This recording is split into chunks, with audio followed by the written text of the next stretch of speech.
हरे कृष्णा। सभी भक्तों को मेरा पंचांग प्रणाम। दंडवत प्रणाम माता जी। हरे कृष्णा। हरे कृष्णा नवनीत प्रभु जी। हरे कृष्णा माता जी। दंडवत प्रणाम। दंडवत प्रणाम प्रवीण प्रभु जी।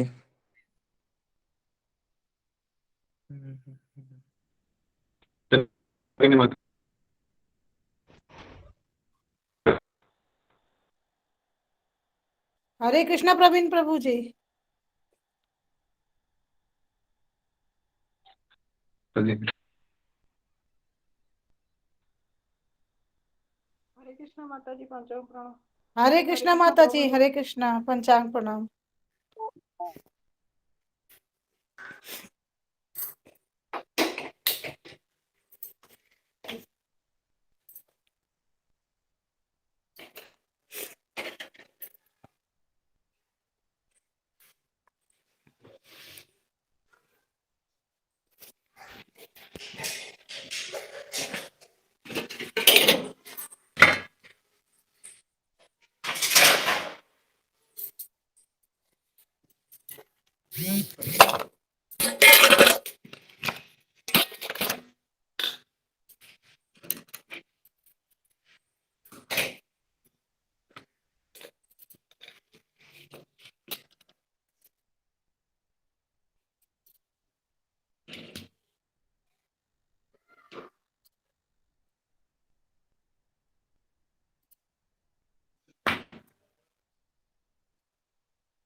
हरे कृष्णा जी। पांचन प्रणाम सभी को पांचन प्रणाम। हरे कृष्णा गौरी माता जी। हरे कृष्ण।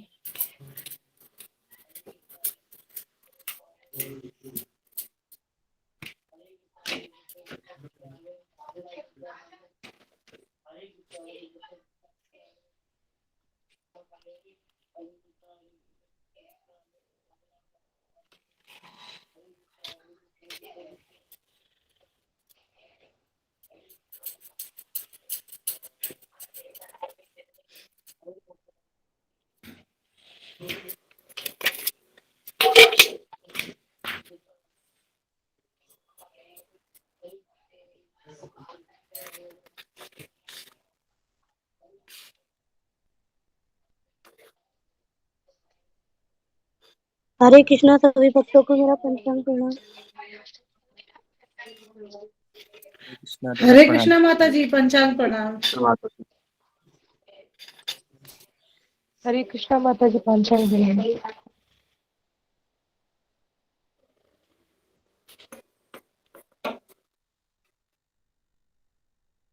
हरे कृष्ण सभी भक्तों को मेरा पंचांग प्रणाम। हरे कृष्ण कृष्ण कृष्ण। हरे कृष्णा। हरे दंडवत प्रणाम। कृष्णा रीता माता जी पंचांग प्रणाम। हरे कृष्ण। हरे कृष्ण पंचांग प्रणाम सभी भक्तों को मेरा। हरे कृष्ण से भक्तों को पंचांग प्रणाम। हरे कृष्णा। हरे कृष्ण। दंडवत रागिनी प्रणाम। माता जी, हरे रीता कृष्णा माता जी, प्रतिभा सन माता माता जी। जी। हरे कृष्ण परवीन प्रभु जी, लखन प्रतिभा प्रभु माता जी जी। पंचांग प्रणाम। हरे कृष्णा माता जी। हरे माता कृष्णा जी। माता जी। दंडवत प्रणाम।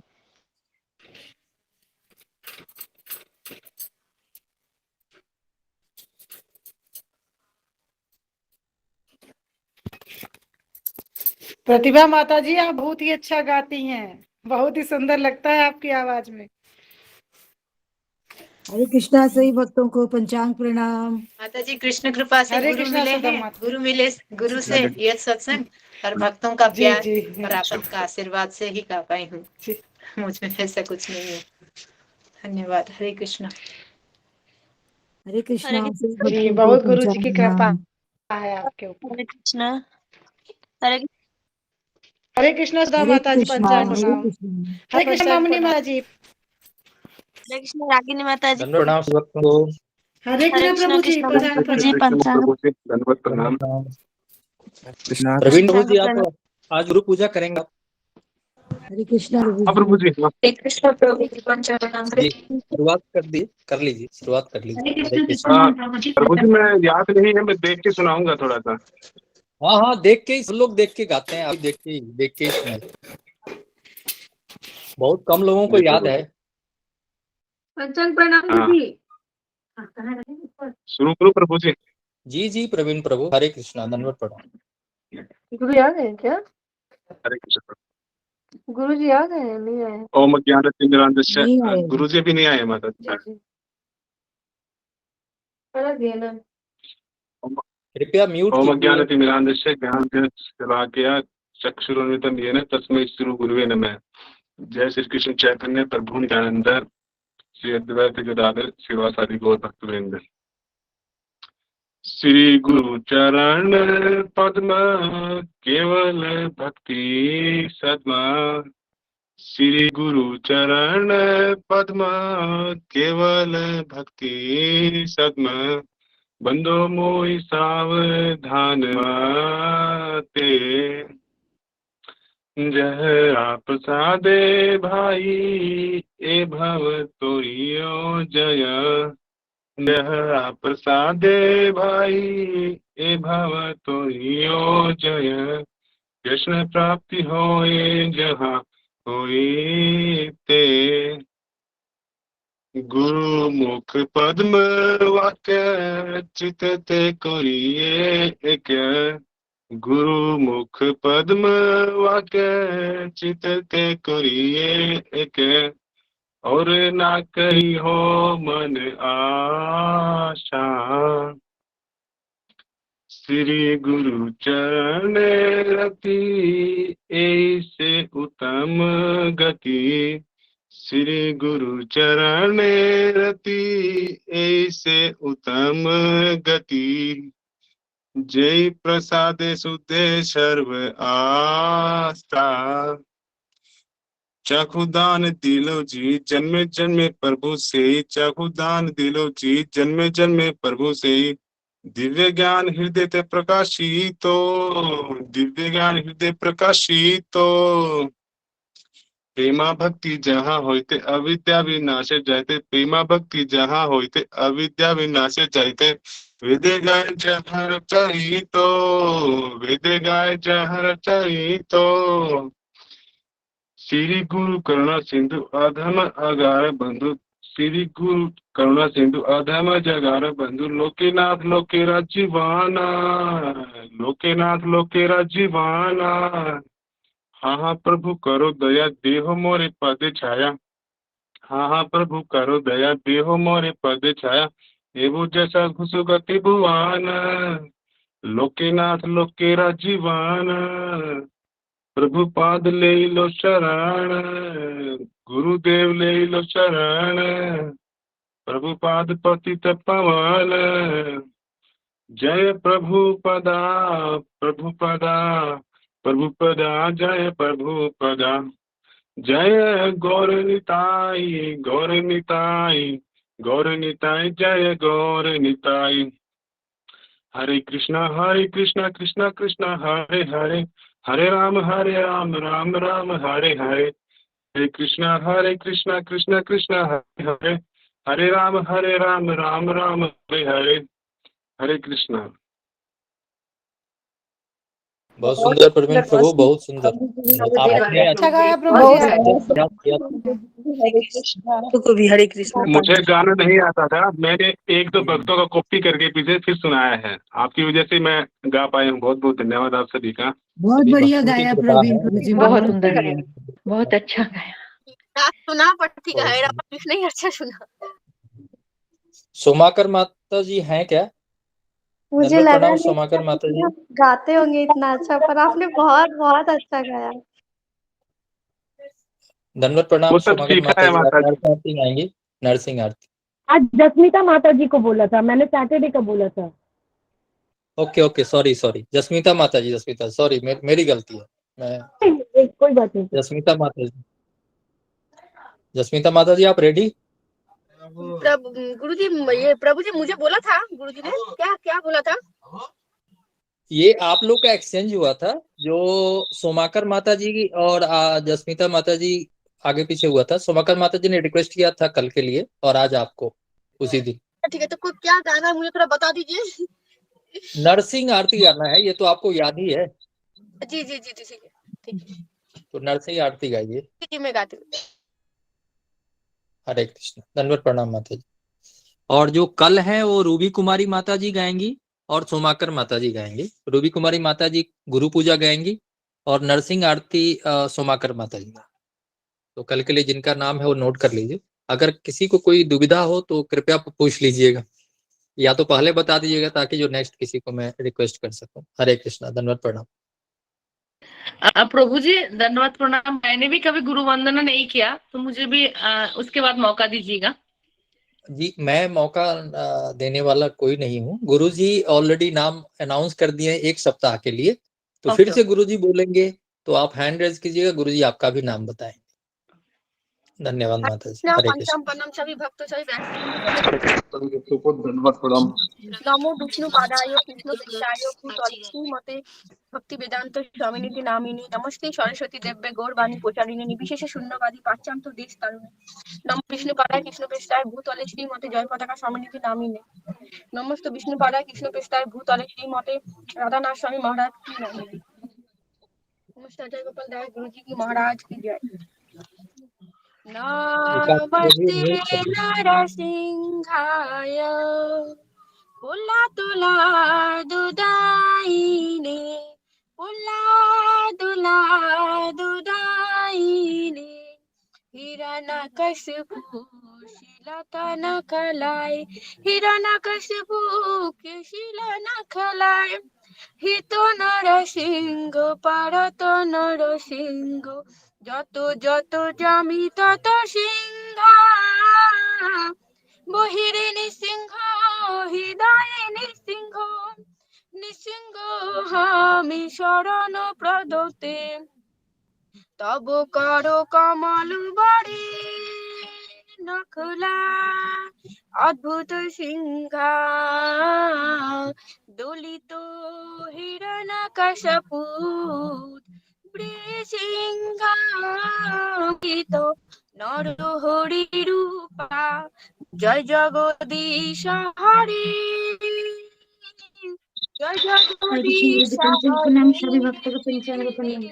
জয় জগদীশ হরে জয় জয় জগদীশ নরহরি রূপা জয় জগদীশ হরে জয় প্রহ্লাদ মহারাজ জয় ভক্ত প্রহ্লাদ জয় জয় গুরুদেব গুরুদেব গুরুদেব গুরুদেব জয় জয় প্রভুপাদ প্রভুপাদ প্রভুপাদ প্রভুপাদ জয় সবকিছু ভক্তবৃন্দ কি জয় হরি বল। बहुत सुंदर माता जी, बहुत बहुत सुंदर। सुंदर जस्मिता माता जी, बहुत बहुत सुंदर गाया माता जी। बहुत अच्छा गाया। परवीन प्रभु जी ने बहुत अच्छा गाया, बहुत ही अच्छा। नवीन प्रभु जी और जस्मिता माता जी ने बहुत अच्छा गाया। धन्यवाद माता जी, धन्यवाद। आपके भक्तों का आशीर्वाद है। कल गुरु पूजा रूबी कुमारी माता जी आपका ही करेंगी। सुन सकी गुरु वंदना लाले ज्वाइन किए, इसलिए मुझे क्षमा कर दीजिएगा। रिकॉर्डिंग में सुन लेना माता जी। जी जी, कल सुन लूंगी। कल इतना अच्छा नहीं गाया माता जी सुनने वाला। हरे कृष्णा सभी भक्तों को पंचांग प्रणाम।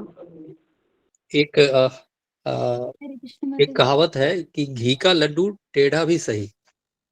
ये भजन है, भगवान का नाम है, कैसे भी गाइए, भगवान डायरेक्ट सुनते हैं। आपने हृदय से गाया आप दोनों ने, तो राग की भगवान को जरूरत नहीं है, हृदय की जरूरत है, भाव की जरूरत है। जो आप लोग का भाव और बहुत ही अच्छा, तो भगवान जरूर सुन लिए होंगे और बहुत अच्छा गाया आप लोगों ने। कल रूबी कुमारी माता जी गुरु पूजा गाएंगी और नरसिंह आरती सोमाकर माता जी गाएंगी।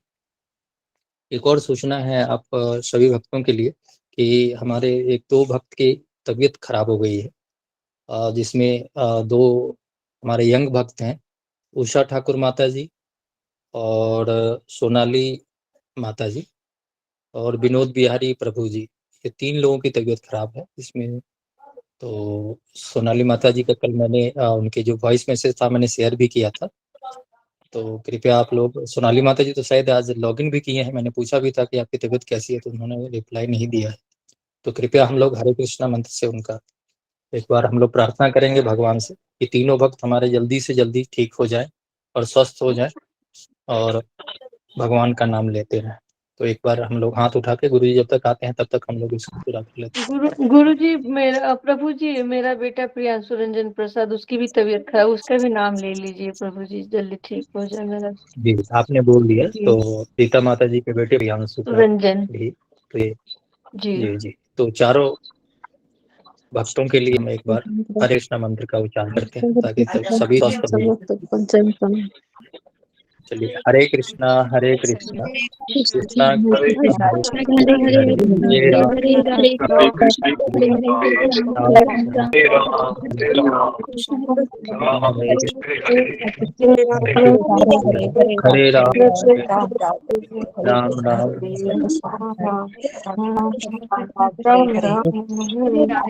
राम हरे कृष्ण गुरु जी पंचांग प्रणाम, सभी भक्तों को पंचांग प्रणाम। हरे राम हरे राम हरे राम हरे कृष्ण हरे कृष्ण हरे कृष्णा गुरु जी आ गए। धन्यवाद, प्रणाम गुरु जी। हरे कृष्णा, धन्यवाद, प्रणाम। हरे राम हरे हरे कृष्ण गुरु हरे कृष्णा, प्रणाम हरे कृष्णा,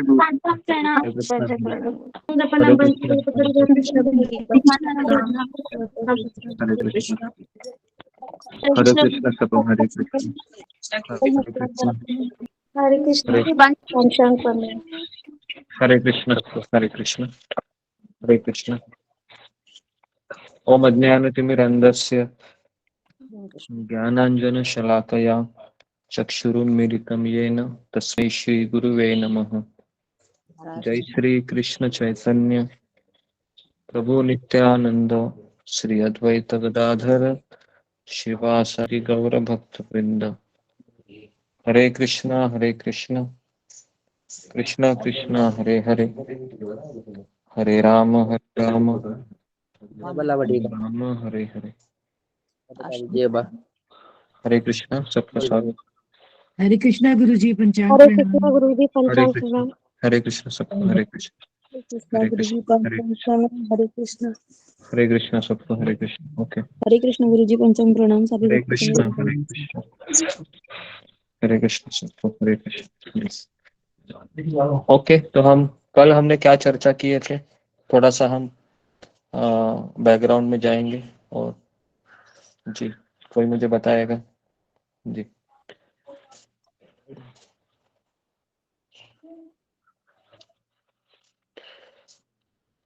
कल हमने क्या चर्चा किया था?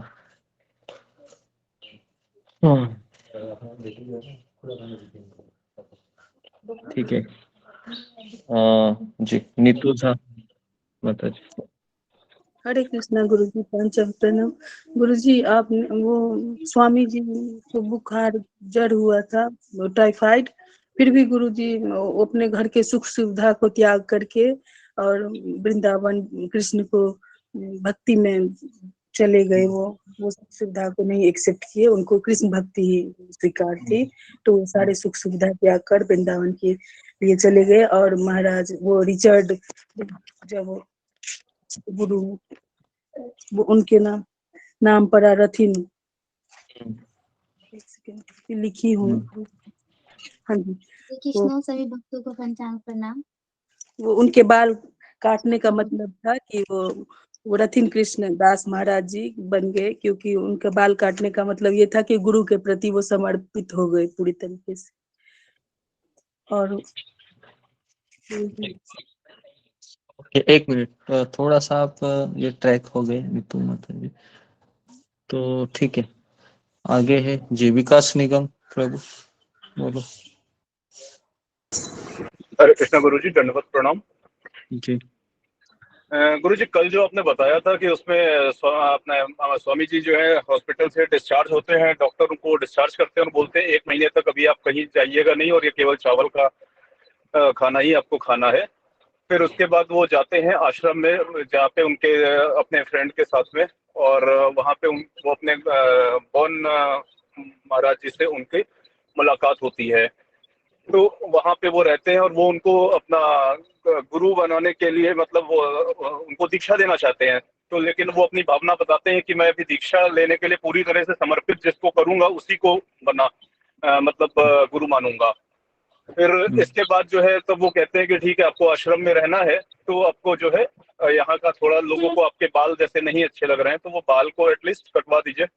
तो वो एक इंसिडेंट आता है कि जहाँ पे उनके बाल कटवाने जाते हैं और वो माली की कैंची और इस तरह से मतलब बड़े मुश्किलों से उनके बाल काटे जाते हैं। और उसमें बीच में एक प्रसंग ये भी आया था कि वो उनको महाराज को अपने घर की थोड़ी सी याद आती है। तो उनके फ्रेंड जो होते हैं उनको एक 3 लेटर्स देते हैं, जिसमें उनके फादर का, उनकी मदर का और उनके छोटे भाई का लेटर होता है। तो जो फादर का लेटर होता है उसमें काफी मार्मिक डिस्क्रिप्शन था कि जो है वो आंसुओं से जैसे हल्का सा बह गया था और थोड़ा सा मिटा हुआ सा था। तो जिसमें उनके फादर काफी रिपेंट करते हैं कि ऐसा क्या हुआ जो मेरे बेटे को मैं कुछ वो चीज नहीं दे पाया, और वो गुफाओं में रह रहा है, जंगलों में रह रहा है, इस तरह से करके था। उनकी माँ का भी उसी तरह से था, उनके भाई का भी उसमें ये लिखा था लास्ट में उन्होंने कि आपकी वजह से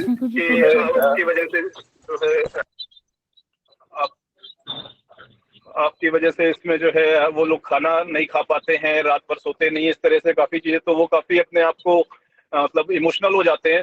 फिर अगेन वो back to the Krishna godhead वो करते हैं, अपने आप को रीस्टोर करते हैं कि भगवान आप मुझे अब संभालिए। तो फिर उनको अंदर से शक्ति मिलती है और अगेन वो थोड़ा सा नॉर्मल होते हैं उस जगह पे। हरे कृष्णा गुरु जी। जी जी जी, ओके, वेरी गुड।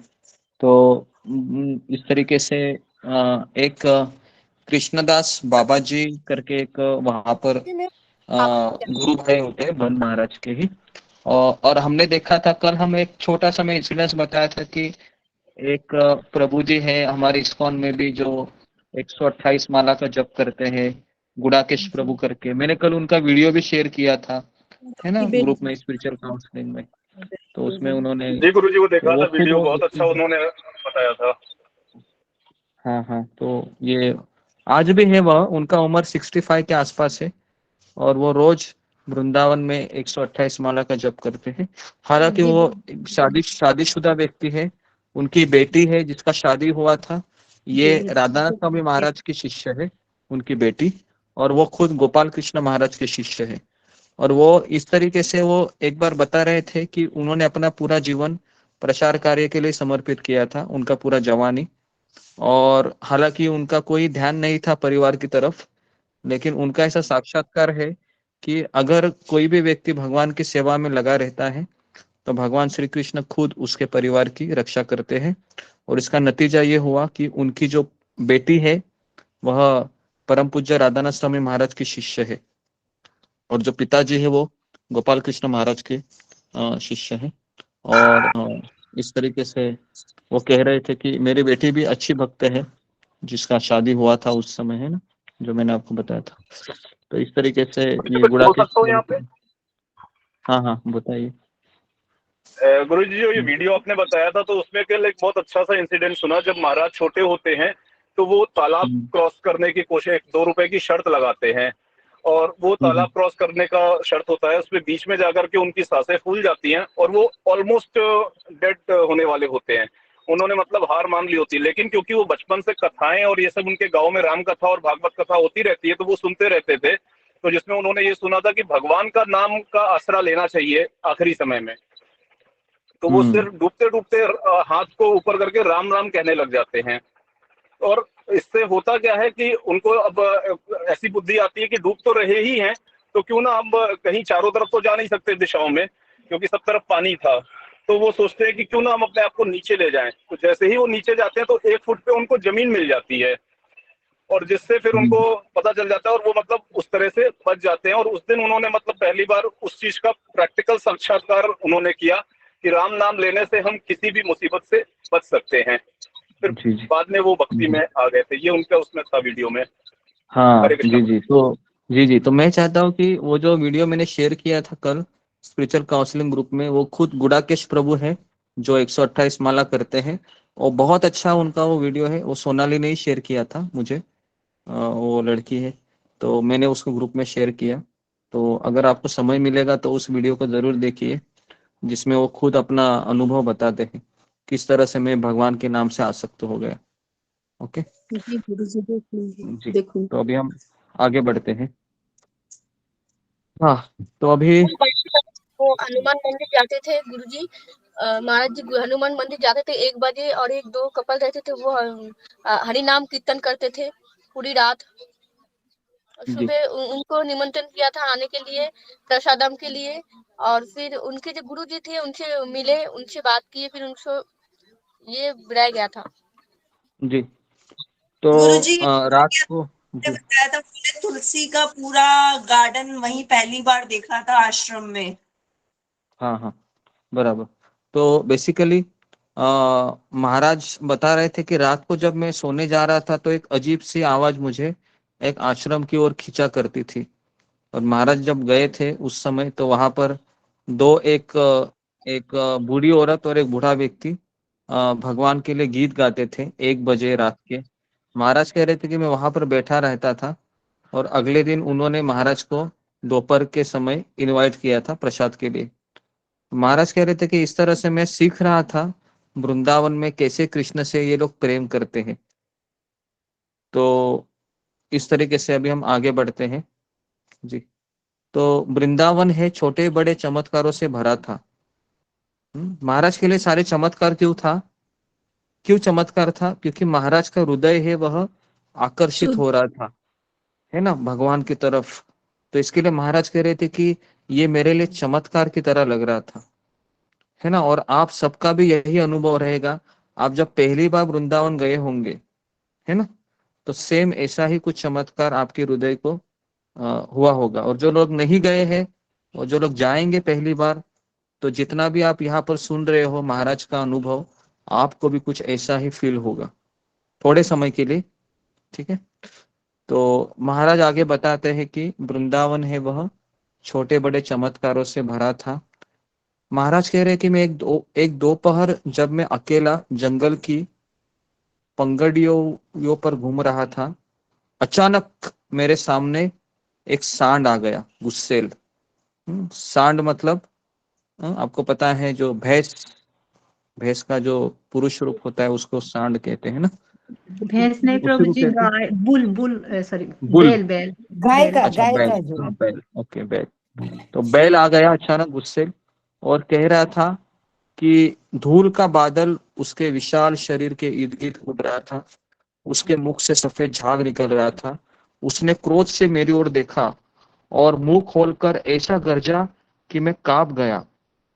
धरती पर जोर से खुर पटकते हुए उसने मुझ पर धावा बोल दिया।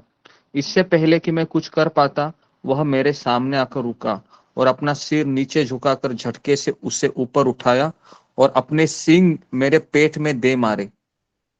मेरी सांस अटक गई।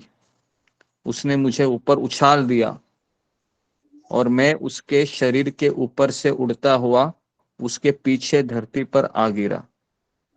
फिर वह अधीरता से धरती को अपने खुरों से कुरेदने लगा और नाक से फुफकारते हुए पुनः हमला करने के लिए तैयार हो गया। महाराज कह रहे, मैं धरती पर गिरा था, पीड़ा से कराता था। मुझे लगा कि अब मेरा मृत्यु निश्चित है।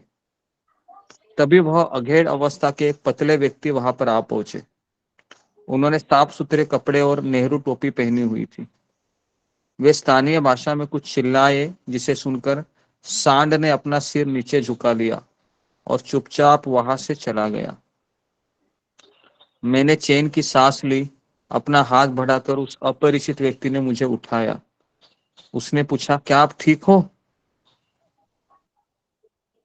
उन्होंने पूछा। वह सांड बहुत गुस्से में था। राहत का अनुभव करते हुए मैंने अपने शरीर की जांच परख की। महाराज कह रहे, अचरज की बात यह थी कि मुझे कहीं भी चोट नहीं लगी थी। मेरी पीड़ा भी गायब हो गई थी। जैसे ही मैंने पहला कदम उठाया मैं चीख उठा।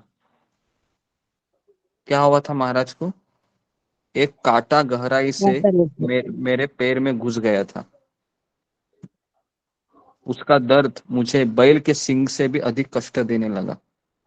नीचे झुककर उसे निकालते समय मैंने सोचा, कृष्ण की कितनी कृपा है। ये बैल के सींग के बदले में एक छोटे कांटे की पीड़ा।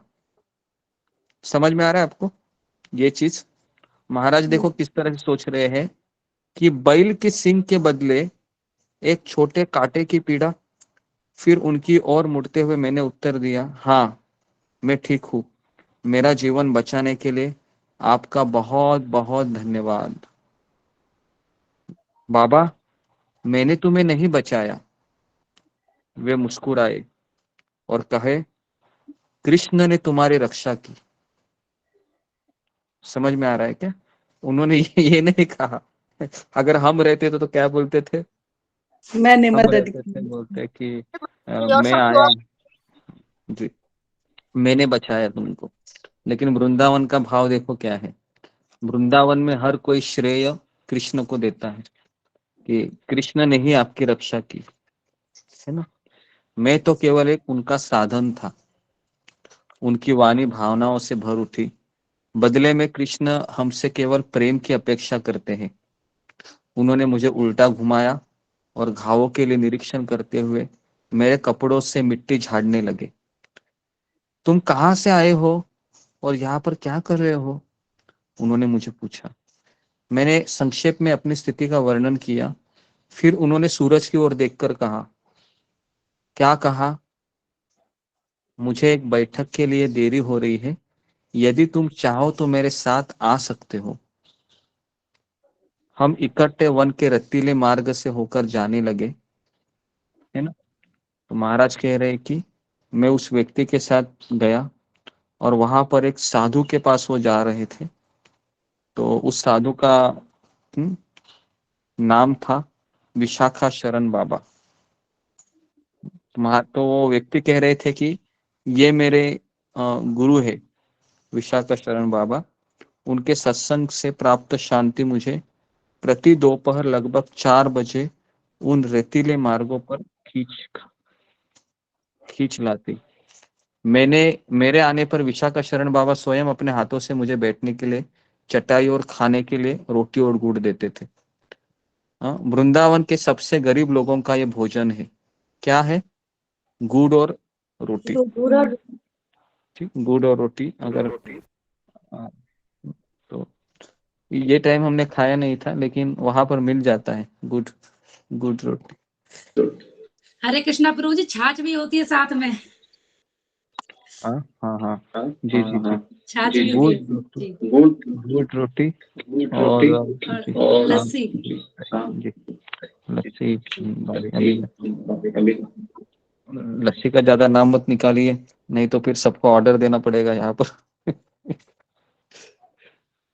तो आपको याद होगा कि बरसाना में हमने किसने लस्सी स्पॉन्सर किया था? वो बरसाना में हम गए थे तभी प्रवीण कुमार ने किया था या इसने किया था? टिकमू माता जी के जी टिकमू माता जी के हस्बैंड ने किया था, बराबर। रोहित, हाँ रोहित ने किया था। तो वहां पर सभी लोग बैठे थे, पता है ना, वो पत्थरों पे बैठे थे सभी लोग और वहां पर सबने लस्सी पी थी बरसाना से नीचे उतर कर। जी जी। गुरुजी, उस बाबा का नाम क्या था जो विशाखा? उस बाबा का नाम था विशाखा शरण बाबा। विशाखा शरण बाबा। वह राधा रानी के मतलब प्रेम के वह भक्त, राधा रानी के भक्त थे वो। और महाराज वहां पर ना विशाखा शरण बाबा से सुनने के लिए जाते थे 4 बजे। और उसके बाद महाराज कह रहे थे कि विशाल का एक क्रोधित बंदरों का घुड़कता चिखता हुआ झुंड एक नवजात बछड़े को घेर कर बैठा था, जो असहाय रोते कांपते अपनी माँ के लिए रंभाने लगा। गांव से गुजरते हुए मैंने यह दृश्य देखा। मैं सहायता करने के लिए एक उपयुक्त छड़ी ढूंढ ही रहा था कि तब उसकी माँ जोर से चिल्लाते हुए दौड़ी आई। निर्भय प्रेम के वशीभूत उसने अपने सींगों से बंदरों को खदेड़ दिया। फिर ममता भरी आंखों से बछड़े की ओर देखते हुए वह स्नेह से उसे तब तक चाटती रही जब तक वह बछड़ा शांत होकर उसके थनों से दूध पीने के लिए तैयार नहीं हो गया। जब मैंने यह दृश्य देखा तो मुझे चैतन्य महाप्रभु की एक शिक्षा का स्मरण हो पाया। उन्होंने सिखाया है कि हमें विनम्रता पूर्वक भगवान के नामों का कीर्तन करते रहना चाहिए, ठीक वैसे ही जैसे एक शिशु अपनी माँ को पुकारता है। क्योंकि मैं एक ऐसे समाज से आया था जहाँ नम्रता को दुर्बलता माना जाता है। मैं गंभीरता से विचार करने लगा कि सच्ची नम्रता क्या है और वह कैसे कार्य करती है। मुझे नहीं मालूम था कि शीघ्र ही मुझे इस विषय का एक अविस्मरणीय शिक्षा मिलने वाली थी। अभी महाराज कह रहे हैं कि एक दिन श्रीपाद बाबा मुझे और असीम को एक प्राचीन मंदिर में ले गए। अंदर हमने लाल पत्थरों से बने एक विशाल कक्ष और ऊंची छत को देखा। मंदिर लंबे समय से उपेक्षित था। हम मंदिर से निकलकर एक टूटे फूटे मार्ग पर चलने लगे जो अचानक समाप्त हो गया। श्रीपाद बाबा ने हंसते हुए हमें उकसाया, चलो मैं तुम्हें एक विशेष मंदिर दिखाता हूँ। हमने नाले पर पड़े एक पत्थर पर चलकर उसे पार किया। कुछ दूर आगे चलकर हमने स्वयं को एक अजीब से घर में पाया। एक और बच्चे उछल कूद कर रहे थे और दूसरी ओर उनकी माँ धरती पर बैठी छोटी चूल्हे पर भोजन पका रही थी। यह कैसा मंदिर है, मैं सोचने लगा। उसके बाद महाराज कहते हैं कि वहां एक वेदी पर राधा कृष्ण के विग्रह विराजमान थे। लगभग 2 फुट ऊंचे थे। कृष्ण काले पत्थर के थे और राधा रानी चमकते कांसे की थी। वे अत्यंत प्राचीन दिख रहे थे। अजीब बात थी कि वहां रहने वाला परिवार अपने घर में स्थित इन सुंदर विग्रहों के प्रति उदासीन प्रतीत हो रहा था। किंतु जब हम निकट गए हमने देखा कि फटे वस्त्र पहने एक अधेड़ व्यक्ति भगवान को पंखा झल रहे थे। वे लगभग 70 वर्ष के छोटे पतले व्यक्ति थे। उनके आंखों से प्रेम अश्रु बह रहे थे। उनका सिर और चेहरा मुंडा हुआ था और वे अत्यंत दुर्बल लग रहे थे। कक्ष से शीघ्रता से बाहर आ गए। उन्होंने अपनी सभी अतिथियों के चरणों पर प्रणाम किया। घुटनों के बल बैठकर उन्होंने कृतज्ञता भरे आंसुओं के साथ बार बार हमारा स्वागत किया और वो रुक रुक कर बोलने लगे, मैं आपका आज्ञाकारी सेवक हूँ, मैं आपका आज्ञाकारी सेवक हूँ, मैं आपका आज्ञाकारी सेवक हूँ। कृपया मुझे आशीर्वाद दीजिए। कृपया आप मेरे राधा कृष्ण से मिलिए। कृष्ण ने ही आज आपको इसलिए बुलाया है क्योंकि आप उनके प्रिय मित्र हो। लेकिन जहां तक मेरा प्रश्न है, मैं केवल उनका तुच्छ सेवक हूँ। सेवा करना ही मेरा एकमात्र सौभाग्य है। कृपया मुझे अपनी सेवा करने दीजिए। कौन थे ये साधु का नाम था घनश्याम बाबा, जो महाराज के लिए इतने इंस्पिरेशनल थे महाराज के लिए कि महाराज इन व्यक्ति को कभी नहीं भूल पाए। हालांकि 2004 में महाराज पहली बार यात्रा में यहाँ पर लेके गए थे। 2 से 3 हजार शिष्य थे महाराज के। और तब वो अभी भी रिकॉर्डेड लेक्चर है। महाराज पूरा लाइव चीजें बता रहे थे। मैं घनश्याम बाबा के पास कैसे मिला था, है ना। और महाराज बोलते बोलते महाराज उस लेक्चर में 5 मिनट रोते हैं और रोते रोते वो ये पास्ट टाइम बताते हैं कि इस व्यक्ति ने मुझे बहुत कुछ सिखाया, घनश्याम बाबा, है ना। तो मैं अभी आपको इन घनश्याम बाबा के बारे में पूरा बताता हूँ। ये ऐसी व्यक्ति है जो प्रेम स्तर पर है, ठीक है। ये हमारा लेवल नहीं है। अगर जैसा जैसा हम पढ़ेंगे ना तो आपको समझ जाएगा ये साधारण व्यक्ति नहीं है। तो ध्यान से सुनिए। तो घनश्याम बाबा से यह मेरी पहली भेंट थी। श्रीपाद बाबा ने मुझे बताया कि कैसे वृंदावन पहुंचने के लिए मैं इतनी दूर से यात्रा करके आया हूँ। तो घनश्याम बाबा रोमांचित हो उठे और उनके आंखों में आंसू आ गया और मुझे कहने लगे, कृष्ण ने आपको इतनी दूर अमेरिका से बुलाया, इतने समुंदर, इतने महाद्वीप पार करके तुम इस देश में आए हो। घनश्याम बाबा ने कहा, लंबे समय से वो आपकी प्रतीक्षा कर रहे थे, अंततः आप आ ही गए। उनकी वाणी भर्रा उठी, हाँ, आखिर आप आ ही गए। घनश्याम बाबा का चेहरा कमजोर प्रतीत हो रहा था, लेकिन उनके चेहरे पर एक भाव था। उनकी वाणी के धीमे स्वर में भी यही भावना गूंजती रही और मैं उनके साथ और समय बिताने लगा। प्रतिदिन सुबह 9 बजे मैं उस टूटे फूटे फुटपाथ से होकर इस एक कक्ष के मंदिर में आता था। मुझे उनका संग बहुत अच्छा लगता था। मैं जब भी आता था वह एक ही वाक्य बोलते थे। क्या बोलते थे? मैं तुम्हारा आज्ञाकारी सेवक हूँ। और यही शिक्षा हमारे आचार्य श्रील प्रभुपाद जी ने भी दी। क्योंकि किसी भी व्यक्ति को हम मिलते हैं तो हमें एक ही प्रश्न बोलना चाहिए या एक ही उनका अभिवादन करना चाहिए कि आप मेरे स्वामी हैं और मैं आपका सेवक हूँ। जब इस तरीके से प्रेम पूर्ण व्यवहार होता है ना, तो वहां पर एक भगवान का दिव्य स्वरूप या दिव्य आनंद प्रकट हो जाता है।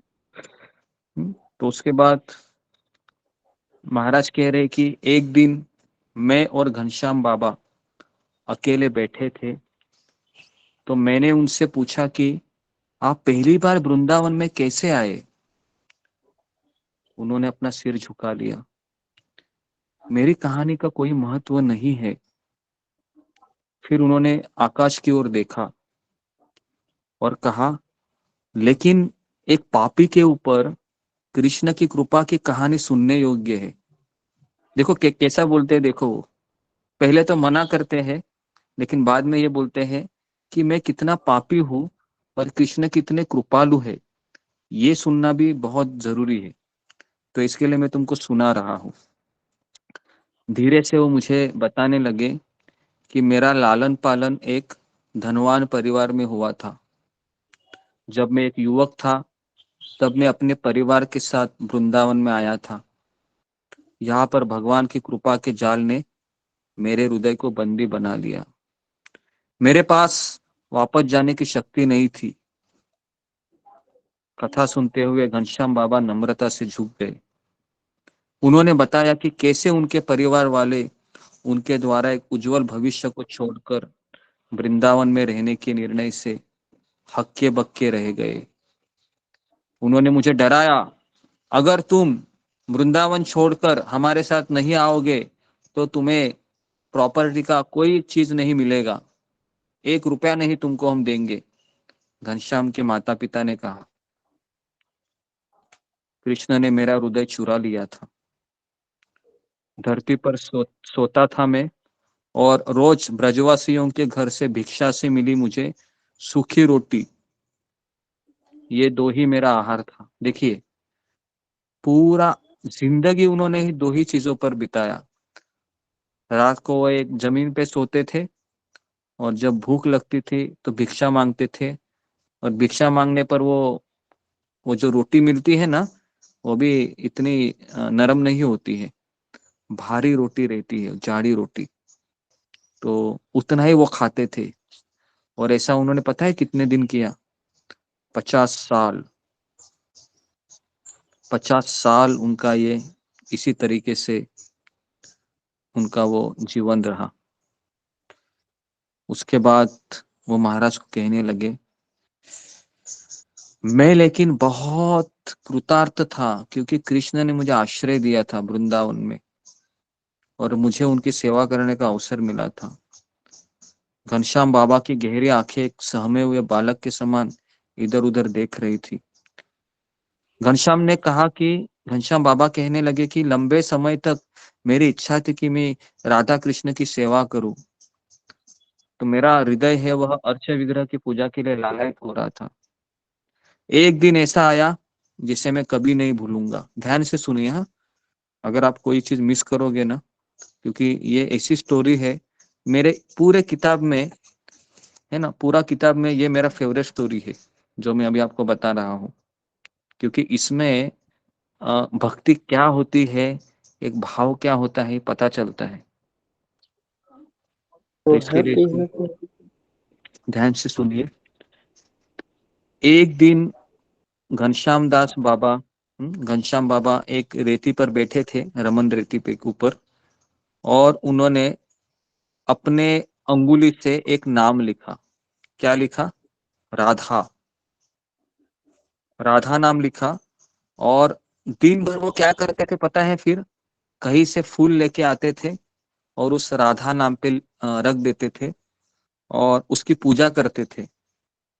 और सूर्यास्त होता था ना, तो उस राधा नाम को ऐसे मिटाते थे ताकि किसी का पैर ना पड़े उसके ऊपर। उसके बाद घनश्याम बाबा चुप हो गए और उनके शरीर पे दिव्य भावनाएं प्रकट हो रही थी। और उसके बाद उन्होंने कहा कि जहां पर मैंने नाम लिखा था ना, उस भूमि पर हाथ फेरते हुए मुझे कोई सुनहरी वस्तु दिखाई दी। मैं विस्मित हो उठा। यह क्या है? मैंने सोचा मैं तब आऊंगा जब यहाँ पर कोई नहीं होगा। अगले दिन सुबह सुबह अपने हाथों से उस स्थान को खोदा जहां मैंने राधा रानी का नाम लिखा था। घनश्याम बाबा के धैर्य का बांध टूट गया। उसके गालों से आंसू उमड़ने लगे और कंपाती हुई वाणी से अपनी प्रेम भरी कथा का वर्णन करने लगे। जिस सुनहरी वस्तु का स्पर्श मेरी उंगलियों ने किया था वो क्या था? राधा रानी का सिर का चरण ऊपरी भाग। विग्रह। हाँ, विग्रह का ऊपर का भाग था राधा रानी का। उनके विग्रह मेरे लिए धरती से प्रकट हुए थे। उन्हीं के साथ धरती के अंदर कृष्ण का श्याम विग्रह था। उनके आधार पर उसका नाम लिखा था गोपीजन वल्लभ। तो ये विग्रह का नाम उनको मिला जो गोपियों का प्रिय है। उनकी वाणी भरा उठी। लेकिन मेरे पास कुछ नहीं था, कुछ भी नहीं। मैं उनके लिए क्या कर सकता हूँ? घनश्याम बाबा ने प्रेम भरी दृष्टि से अपने विग्रह की ओर देखा और धीरे से कहा, मैं नहीं जानता कि उन्होंने ऐसा क्यों किया, किंतु उन्होंने स्वयं को मेरी देखरेख में रखा था, इसलिए मैंने दिन रात उनकी सेवा किया। लंबे समय तक मैं एक पेड़ के नीचे ही उनकी पूजा करता था। फिर ये परिवार के बुजुर्गों ने मुझे उनके घर का बाहर का हिस्सा दे दिया।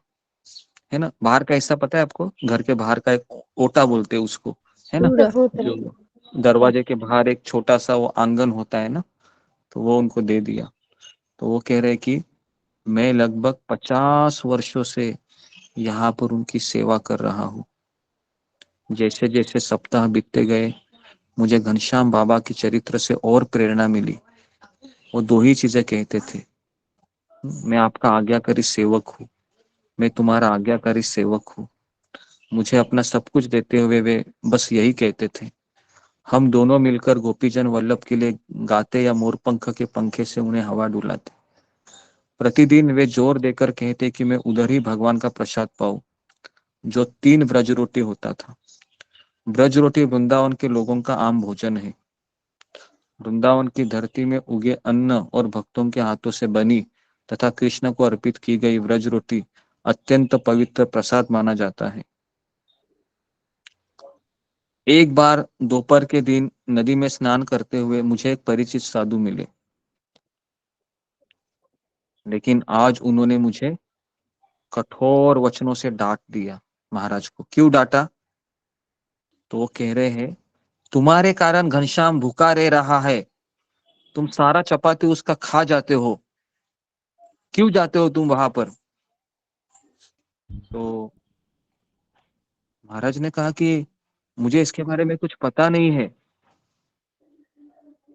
तो उसने कहा कि पूरे वृंदावन में घनश्याम बाबा को 3 ब्रज रोटी मिलती है और तीनों के 3 तुम ही खाता है।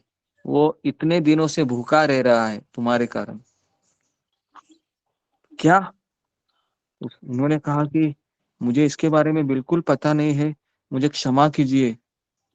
हाँ, तो अगले दिन फिर घनश्याम बाबा ने मुझे अपने सादे घर के फर्श पर बैठाया और प्रेम से मुझे ब्रज रोटियां परोस दी।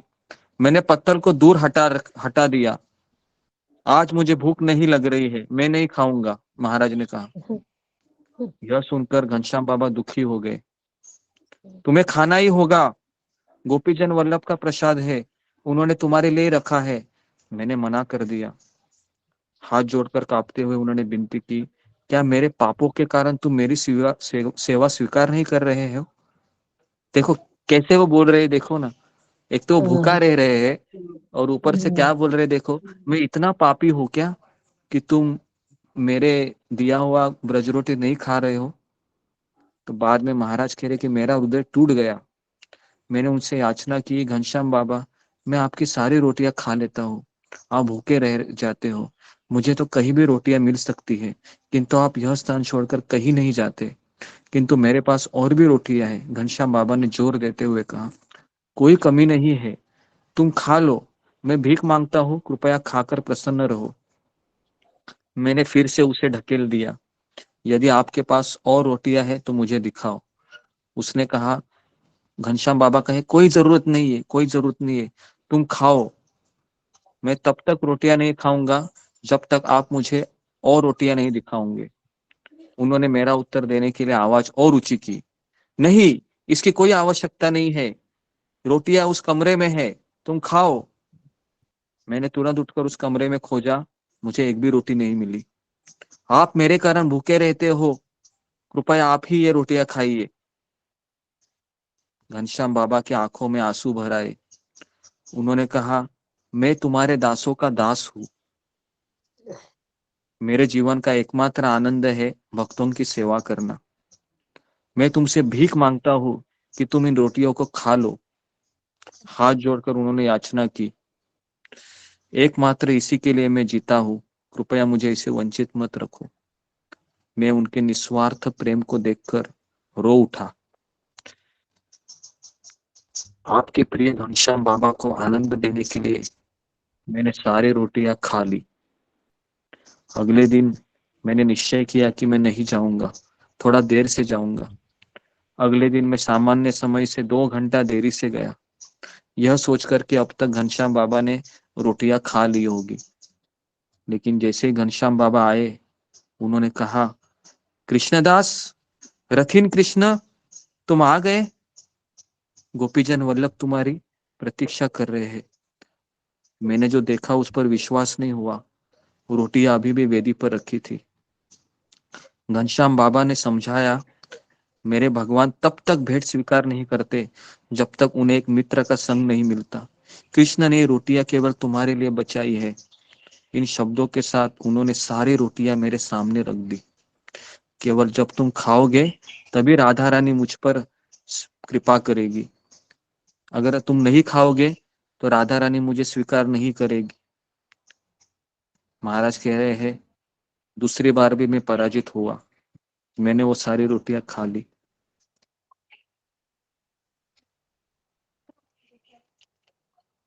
ऐसे व्यक्ति को देखा है आपने कभी जीवन में? मैंने तो नहीं देखा, जो भूखा रहे। बहुत विरले होते हैं ये बहुत ही विरला होते हैं ऐसे। बहुत सुंदर कथा है प्रभु जी। जी जी। तो महाराज आगे कहते हैं, कृपया मुझे उठाने दो, मैं युवा हूँ, बिना किसी कठिनाई के मैं इस 5 मिनट में मंदिर तक पहुंचा दूंगा।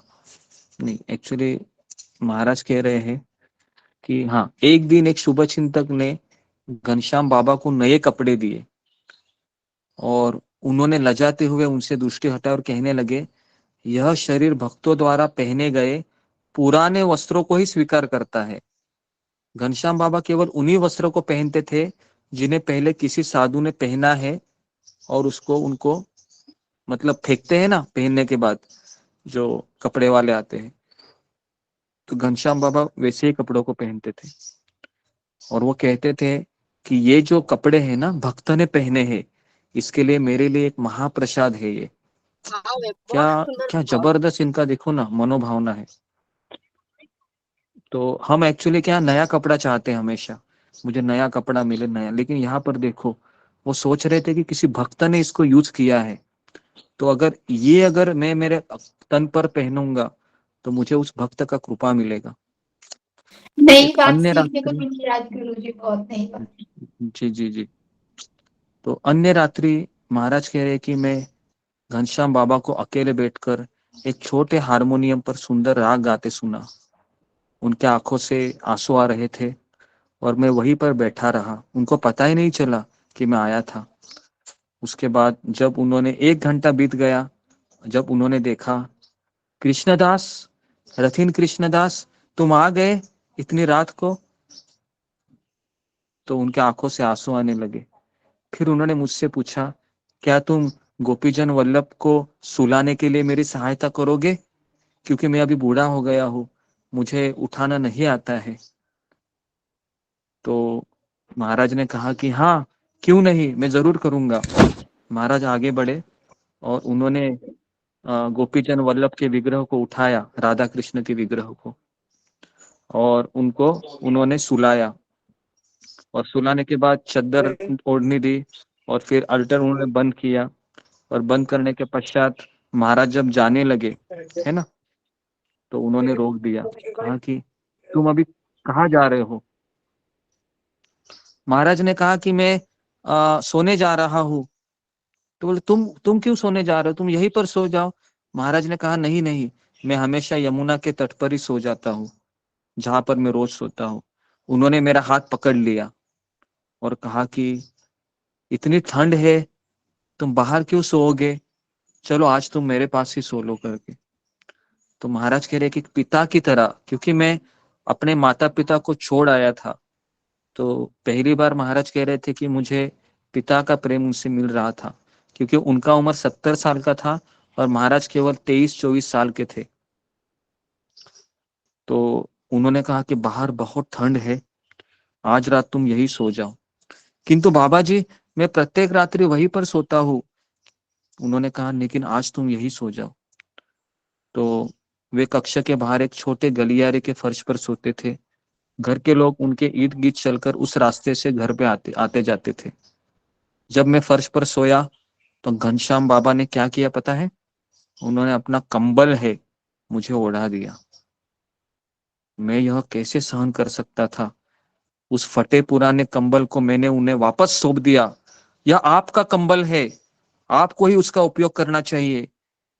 उन्होंने ऊंची आवाज से कहा, इसकी कोई आवश्यकता नहीं, इसकी कोई आवश्यकता नहीं।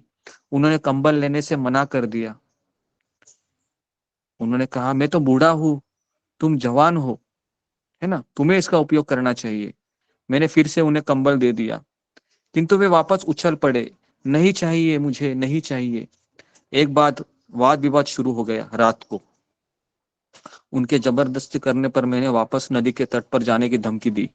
अगर देखिए आप अगर मुझे कंबल दे देंगे तो मैं जाऊंगा फिर यमुना के तट पर।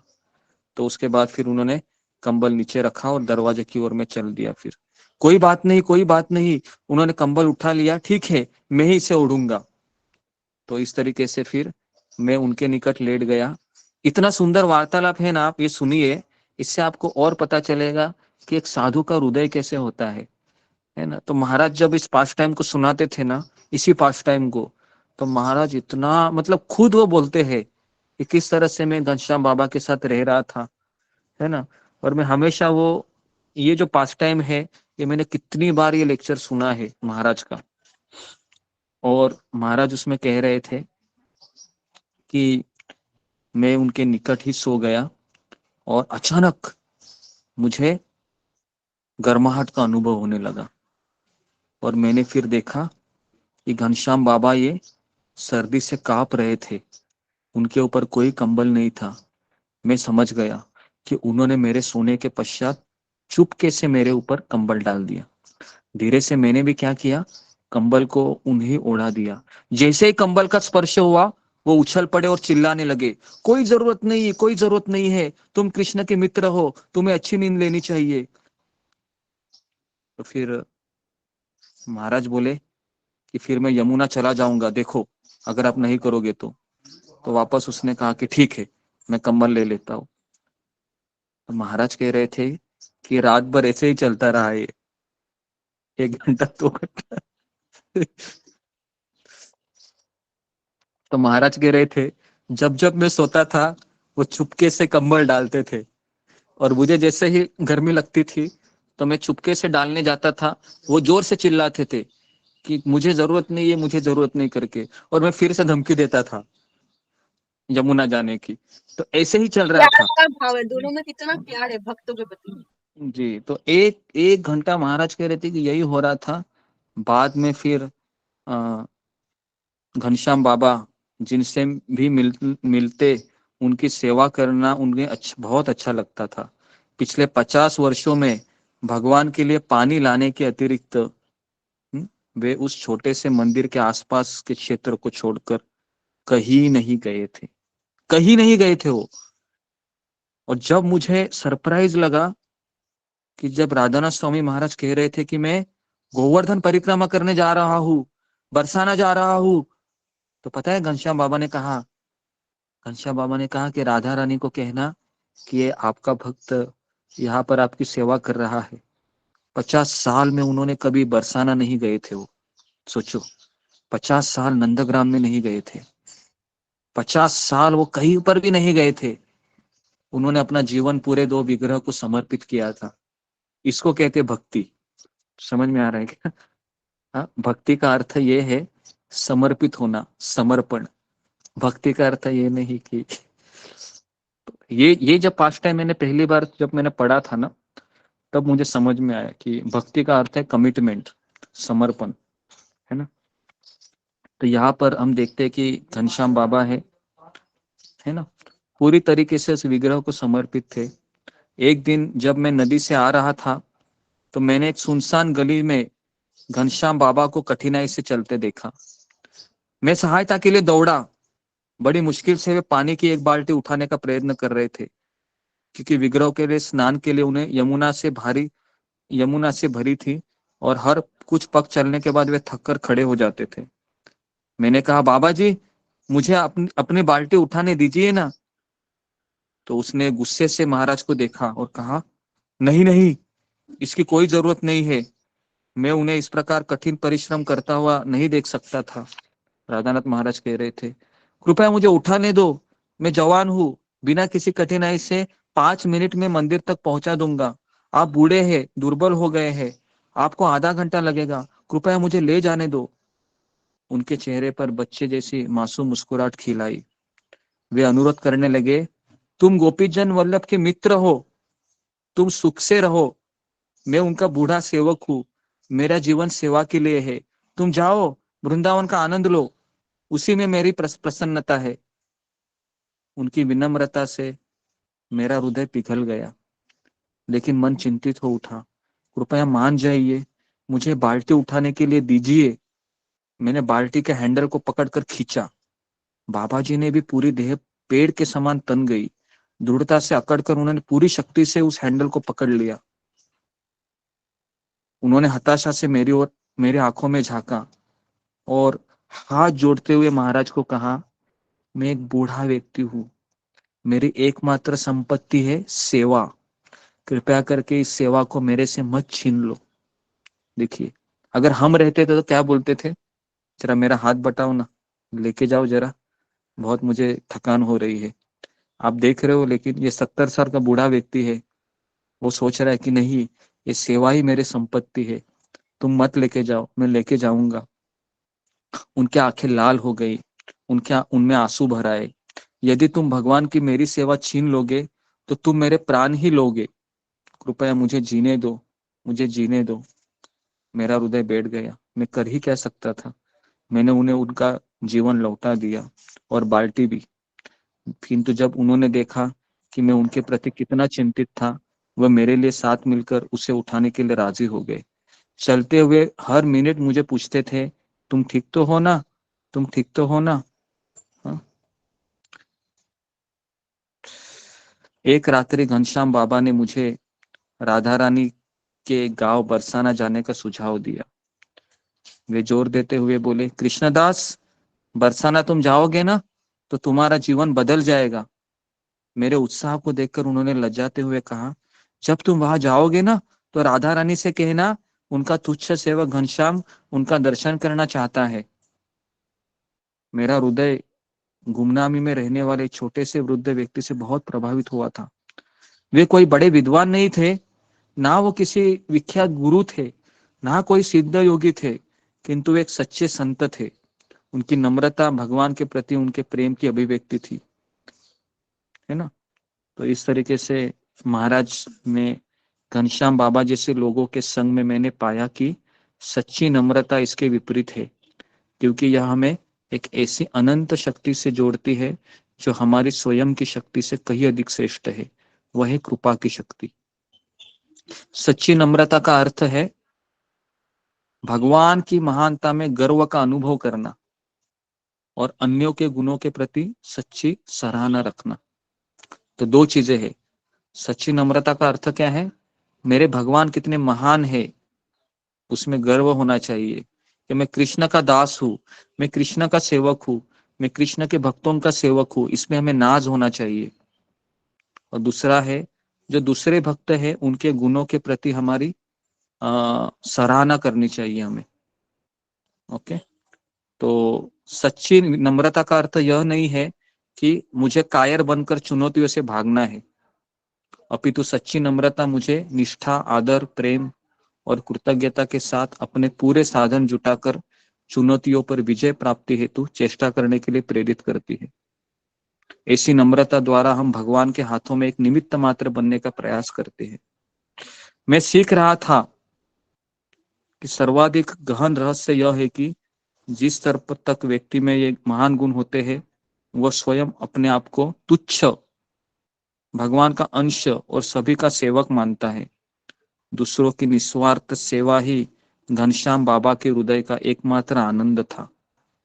घनश्याम बाबा मुझे अब तक मिले सर्वाधिक धनी और सुखी लोगों में से एक थे, जिसने भगवान से प्रेम करना मुझे सिखाया था। तो यहाँ पर वो चैप्टर खत्म हो जाता है। तो कैसा लगा आपको ये घनश्याम बाबा की कहानी? प्रभु जी एकदम टच करने वाली।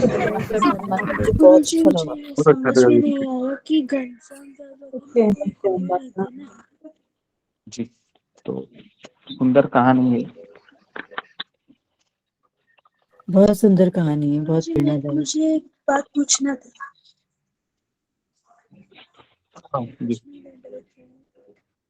मुझे एक बात पूछना था। हाँ बोलो। गुरुजी, घनश्याम बाबा के तो गुरु नहीं थे, तो क्या वो भगवत धाम गए होंगे? घनश्याम बाबा के गुरु है, ये पिछले जन्म के थे, क्योंकि इनकी भक्ति है ये पिछले जन्म, किसी की भी भक्ति है ना पिछले जन्म से शुरू आती रहती है। अभी ये घनश्याम बाबा थे, ये डायरेक्ट प्रेम स्तर पर थे। अभी हम प्रेम स्तर पर नहीं है, हम कहाँ पर हैं?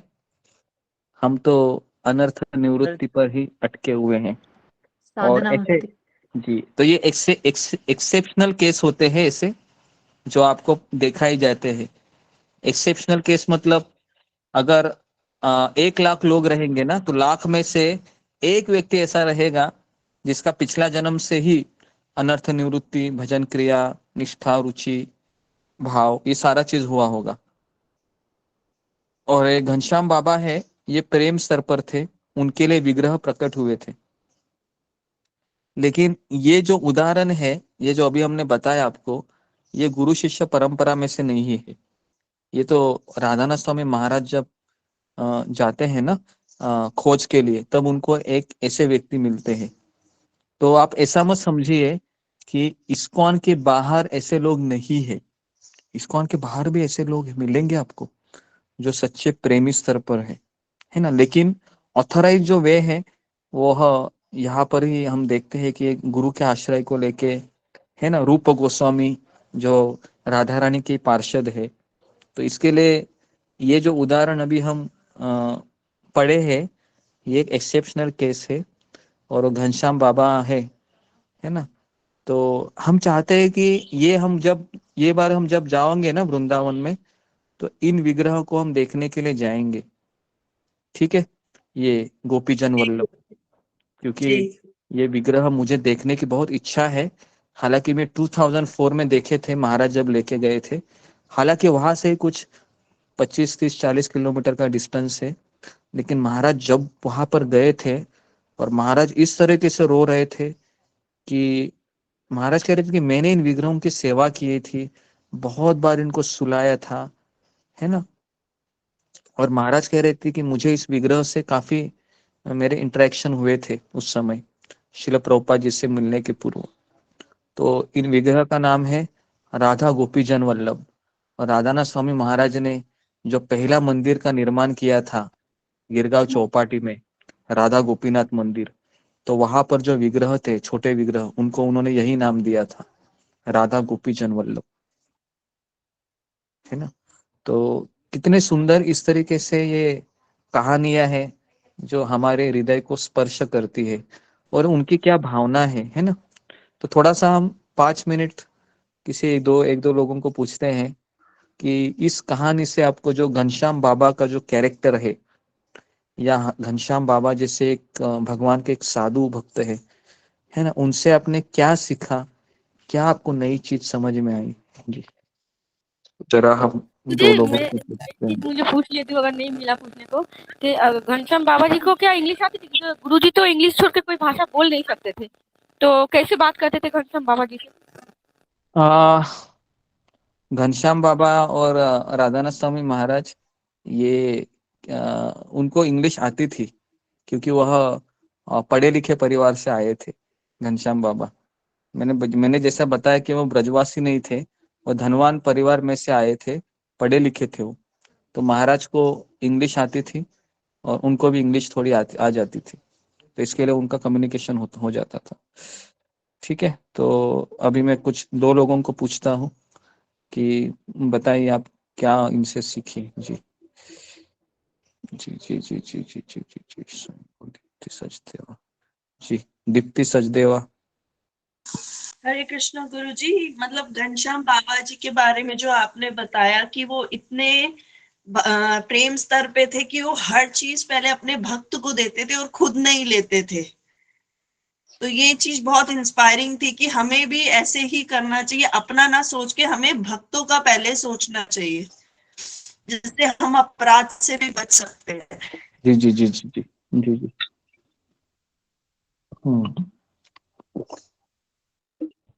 जी, वेरी गुड। और जी, सुलेखा माता जी।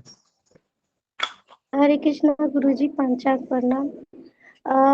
जब ये बाल्टी पानी लेके जाते वो राधा भगवान विग्रह के लिए, तो वो सोचते हैं कि मैं इनकी हेल्प करता हूँ, लेकिन जब इस भाव से बोलते हैं ना कि ये मुझे करने दो, यही तो मेरा धन है, ये हृदय को इतना आनंदित कर रहा है ना गुरुजी। बार बार ये चीज फील हो रही है कि ऐसी भाव हमारे भी हो जाते, काश आपके आशीर्वाद से कि कि ये कहते हैं वो कि यही मेरा जो सेवा है, यही परम धन है, यही एकमात्र संपत्ति है।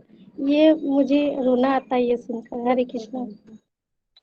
जी जी जी, ओके। उसके बाद शिला मुखाले माता जी।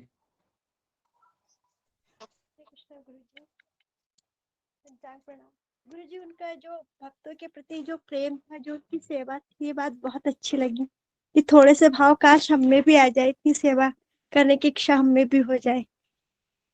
ये बात मुझे बहुत अच्छी लगी। ओके, उसके बाद पूजा डिमरी माता जी। हरे कृष्णा गुरुजी, दंडवत प्रणाम।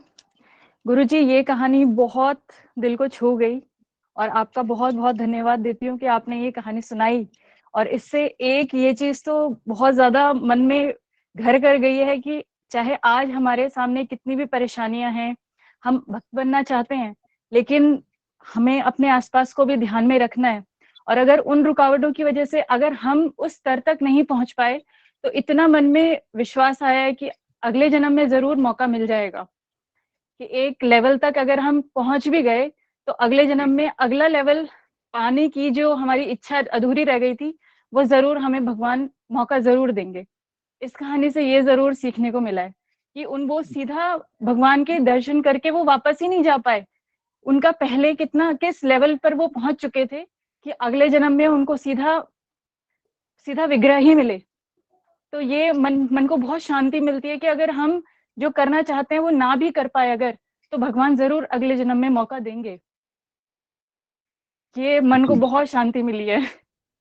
ठीक है, लेकिन मैं चाहता हूँ आप अगला जन्म लो ही मत ना, इसी जन्म में हमको सारा मिल जाए। अरे गुरुजी, बहुत बहुत मतलब ऐसा लगता है मैं तो बहुत बड़ी पापी हूँ और आप मिले हैं गुरुजी, तो मतलब ये लगता है कि आपकी शरण अगर ले सकूं, क्योंकि बहुत मन में बहुत डर है, क्योंकि घर में मतलब कह नहीं सकते हैं ये, किसी को कुछ समझा नहीं सकते हैं। यही सोचती हूँ कि बिना कुछ कहे अगर कृष्णा रास्ता दिखा दें तो बस बेड़ा पार हो जाए, क्योंकि किसी को कुछ कहना नहीं है, बस कहीं पर कोई आर्ग्यूमेंट नहीं करना चाहती हूँ, बस भगवान मेरे मन की बात सुन ले और रास्ता दिखा दे। जी जी जी, ओके। बिना आर्ग्यूमेंट के आगे बढ़ जाऊं, यही चाहती हूँ प्रभु जी, गुरु जी। जी जी, ओके, वेरी गुड। गुरु उसके जी, बाद सेवा सिर्फ भक्त के लिए होनी चाहिए क्या, सबके लिए होनी चाहिए? मेरे ख्याल से सबके लिए होनी चाहिए। जी, ओके। तो उसके बाद नेक्स्ट है रीति माता जी। हरे कृष्ण गुरु पंचायन प्रणाम। गुरु जी, मैंने तो बस समर्पण और समर्पण ही सीखा।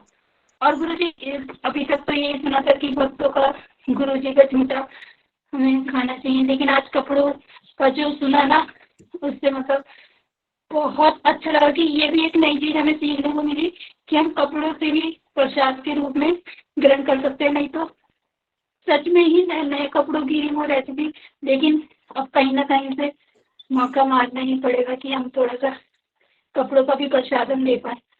हरे कृष्ण प्रभु जी, और समर्पण सबसे ज्यादा सीखा है हमें। हरे कृष्ण जी जी जी, ओके, ठीक है, धन्यवाद। सीमा शर्मा माता जी। जी गुरुदेव, मैंने घनश्याम बाबा के जीवन चरित्र से यही सीखा है कि सेवा, उन्होंने इतने कठोर धर्म को अपनाते हुए उन्होंने सेवा की और 50 वर्ष एक ही जगह पर रहकर श्री विग्रह की सेवा की। इसके साथ ही उन्होंने भक्त की इतने अच्छे से सेवा की कि इसको अपने जीवन में हम भी ढालने की पूरी कोशिश करेंगे गुरुजी। और सबसे बड़ा उनका समर्पण भक्त के प्रति भी उतना ही मैंने देखा इस चरित्र में, क्योंकि वो महाराज जी को इतने अच्छे से कंबल उड़ाते हैं, रात में खुद कुछ नहीं लेते अपने लिए, उनको अपना भोजन कराते हैं। तो ये सेवा का जो भाव उन्होंने अपने जीवन में लाया, तो वही हम चाहते हैं थोड़ा बहुत भगवान हमारे ऊपर भी ऐसी कृपा कर दें कि ये कठोर धर्म हम भी इसे पूरा कर सकें।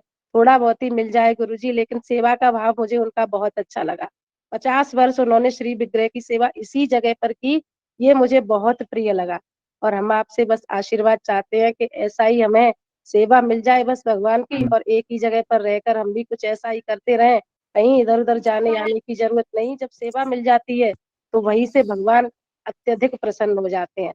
भगवान की प्रेममयी सेवा ही सबसे बड़ा धर्म है। हरे कृष्णा गुरुदेव। हरे कृष्ण। अब मुझे भी गुरु जी, अब मुझे भी ज्यादा गंदा वो नहीं रहेगा कि नहीं गई, क्योंकि अब ये बात सीखने को मिले कि जैसे उन्होंने बताया कि वो भी नहीं गए थे, तो थोड़ा सा इतने ऊंचे उस पर तो नहीं है, लेकिन फिर भी थोड़ा थोड़ा कहीं 5% तो थोड़ा सा मन में आएंगे ये बात।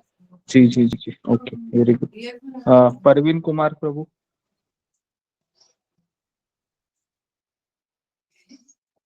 जी,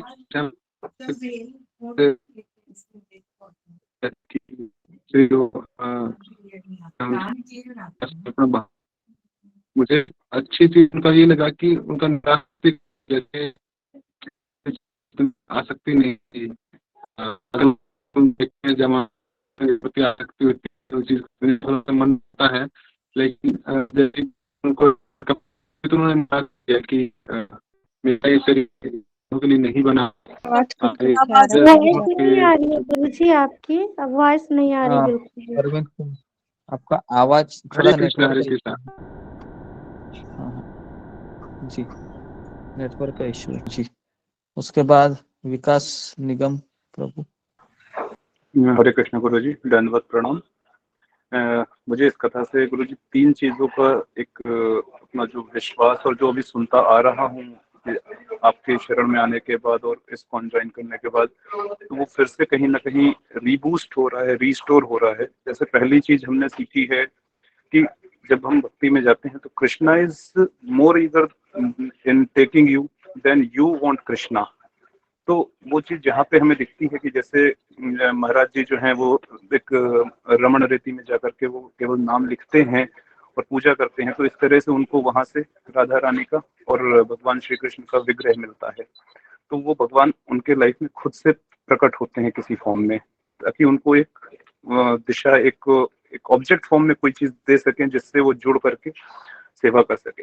फिर दूसरी चीज आपसे मैंने जो सीखी है, एक आपने हमें एक श्लोक दिया है सुबह की प्रार्थना में जपा करते समय कि तृणादपि सुनी चैन वाला, कि हमें अपने आप को एक वृक्ष की तरह सहनशील मानना है, एक जो एक तिनका होता है उससे भी ज्यादा अपने आप को तुच्छ मानना है और मान देना नहीं है, मतलब मान की अपेक्षा नहीं करनी और हर एक को हमें मान देना है।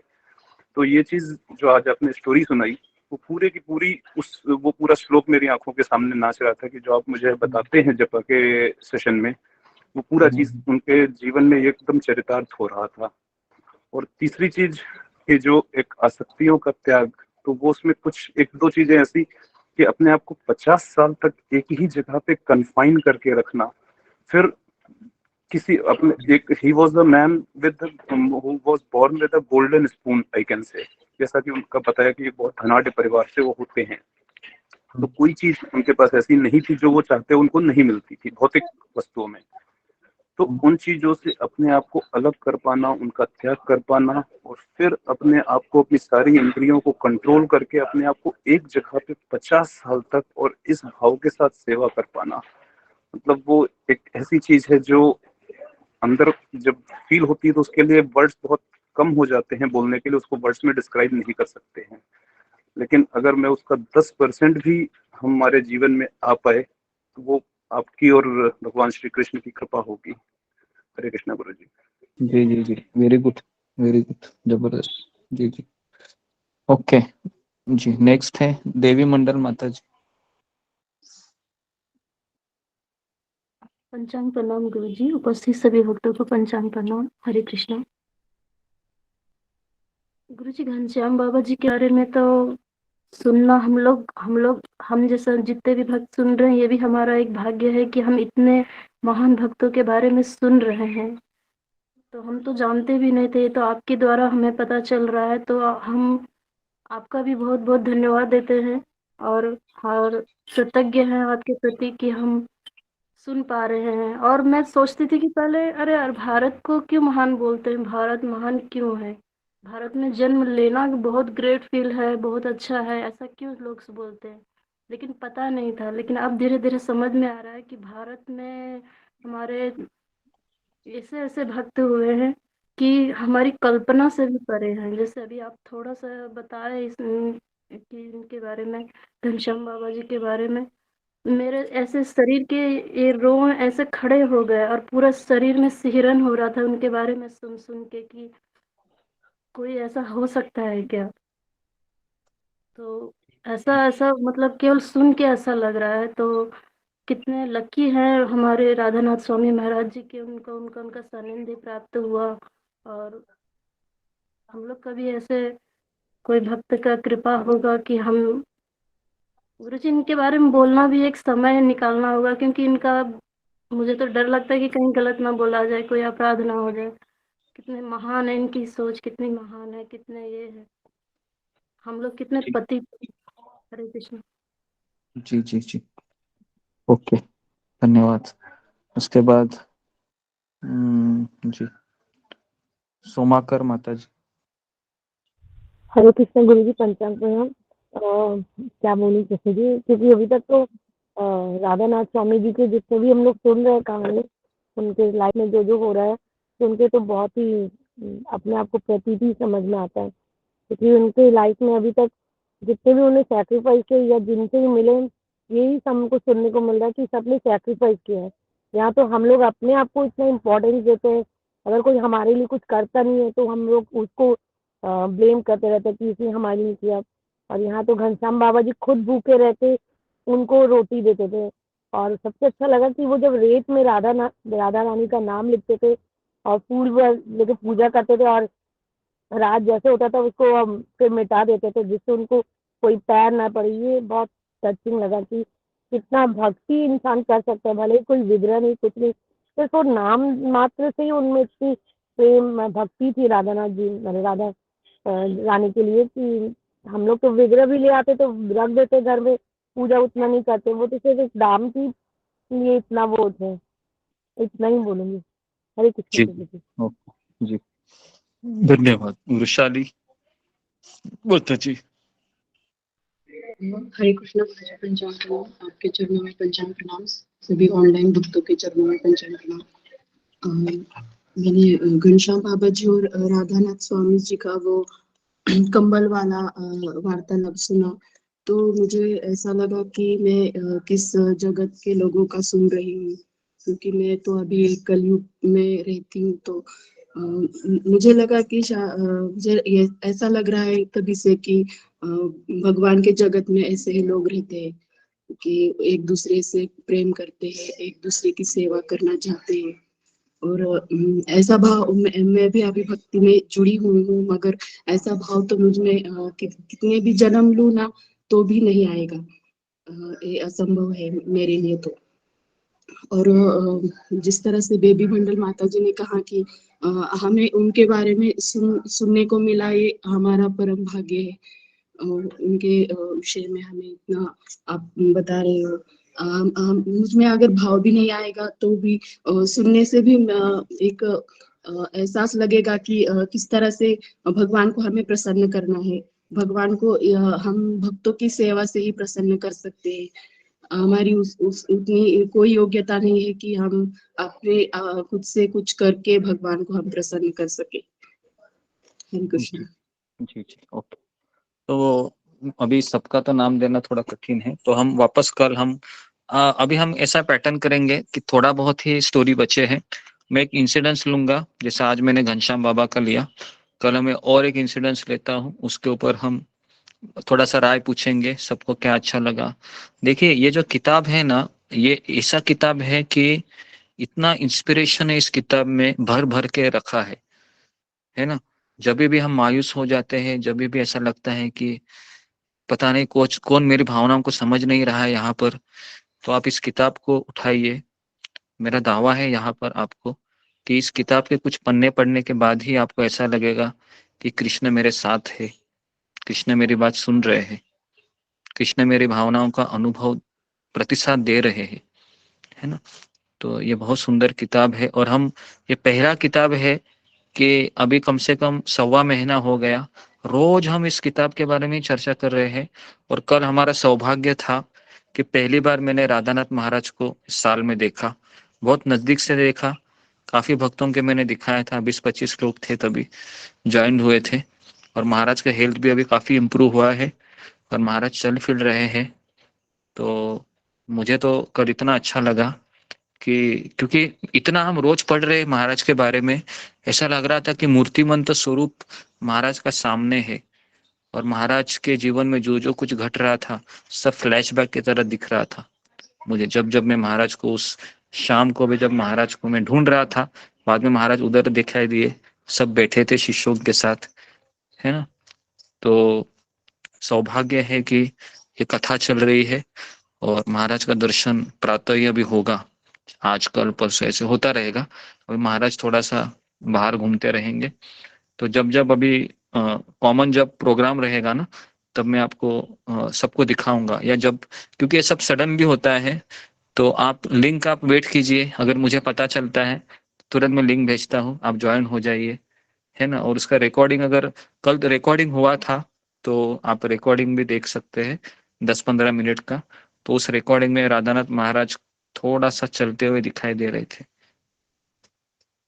ठीक है। तो इस कथा से तो गुरु जी हमें भी जब गुरु जी को देखा तो हमें भी सारा ऐसे लग रहा था कि जैसे आप स्टोरी सुनाते हैं ना गुरु जी की, तो ऐसे लग रहा था सामने ही जैसे हम उनको देख रहे हैं साक्षात, जी ऐसे जी चल रहा था। जी जी और जी जी गुरुजी स्वेटर नहीं पहनते हैं क्या? उन्हें ठंडी नहीं लगती है?